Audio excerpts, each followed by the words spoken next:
40 കൊല്ലം കവിത എൻ്റർപ്രൈസിൽ പ്രവർത്തിക്കുന്ന ഒരു ആളാണ് ഗോപി KM. തൊഴിലാളിയാണ്. ചേട്ടൻ എവിടെ നിന്നോ അവിടെ കൂറുകൂടി തന്നെ നിൽക്കുമല്ലേ?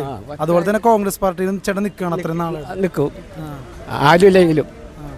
ഈ ആരോപണങ്ങളൊന്നും കാര്യമൊക്കുന്നില്ല. ആരോപണങ്ങൾ പല ഇപ്പോൾ ഇത് കണ്ടില്ലേ, പിണറായിയുടെ വലിയ ആരോപണമില്ലേ? ഏത് മന്ത്രിമാർ ഭരിച്ചാലും ആരോപണം ഉണ്ടാവും, ഏത് പഞ്ചായത്ത് ഭരിച്ചാലും ആരോപണം ഉണ്ടാവും. നല്ല രീതിയിൽ പോയാലും പറയാം ആരോപണം എന്ന് പറയുള്ളൂ. എത്ര നന്നായിട്ട് പോയാലും ഇപ്പോൾ ചേന്നാലം പഞ്ചായത്തിൽ സംഭവമായിരുന്നു. 10 കൊല്ലം LDF ആണ് ഭരിച്ചിരുന്നത് ഈ ചേന്നാലം പഞ്ചായത്ത്. ഈ തവണ മാർക്സിസ്റ്റ് പാർട്ടിയിൽ നിന്ന് വിട്ടുനിന്ന ഒരു മാർക്സിസ്റ്റ് പാർട്ടി തള്ളിക്കളഞ്ഞവൻ സ്വതന്ത്രനായിട്ട് ജയിച്ചു. അയാൾ എന്തുകൊണ്ട് UDF ചേർന്ന് പറയൂ? UDF ചേർന്ന് അനുകൂലിച്ച്. അതെന്തുകൊണ്ടാണ്? എന്തുകൊണ്ടാണ്? അതാണ് അവരുടെ പ്രവർത്തനം കൊണ്ടല്ലേ. അവൻ സ്വതന്ത്രനായിട്ട് നിന്ന് ജയിച്ച്. ആ കഴിഞ്ഞാണ് മാർക്സിസ്റ്റ് പാർട്ടിയിൽ നിന്ന് ജയിച്ചവനാണ്. വികസനങ്ങളുണ്ടോ കാര്യമായിട്ട്?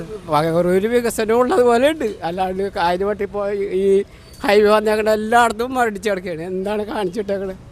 ഹൈവേ കിടക്കണ ഏത് സർക്കാരായാലും നമ്മൾ നല്ലതാണ് നല്ലത് പറയുള്ളൂ. അല്ലാണ്ട് ആരായാലും നമ്മൾ വരട്ട ഒരു മതമല്ല. നമ്മൾ രാഷ്ട്രീയം ഒന്നല്ല, പല രാഷ്ട്രീയക്കാരും ഉണ്ട്. മതം ഒരു രാഷ്ട്രീയം ഒരാളുള്ളൂ. ഈ രാഷ്ട്രീയ പാർട്ടിയിൽ എല്ലാ മതക്കാരും ഉണ്ടാവും, എല്ലാ ജാതിയും ഉണ്ടാവും. അല്ലാണ്ട് ഓരോ ഇതല്ല. അല്ല ഇതുപോലെ ആരും പറയില്ല.